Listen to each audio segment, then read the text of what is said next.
Beautiful, tranquil Kodagu, the land of rolling hills, dew drenched plantations, where the finest coffee is grown.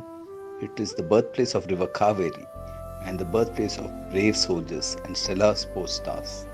The land which displaces hospitality in its olive warmth and chords of hearts of millions when the sun takes its harsh stance in summer. This pristine land was shattered by the monsoons of 2018. Lives were lost, livelihoods were lost, and the whole estates were washed away. The land, known for its cordiality, stood bereft of the face of adversity.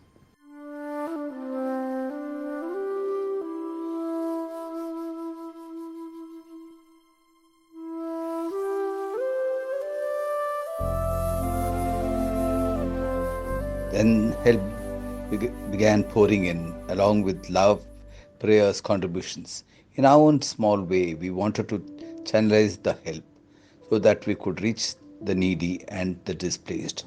Thus began the journey of Rebuild Kodagu movement, created with diverse people who put their interest of the land before anything else. Rebuild Kodagu is a part of the effort to build back the pristine nature of the land and provide much needed succor for the people of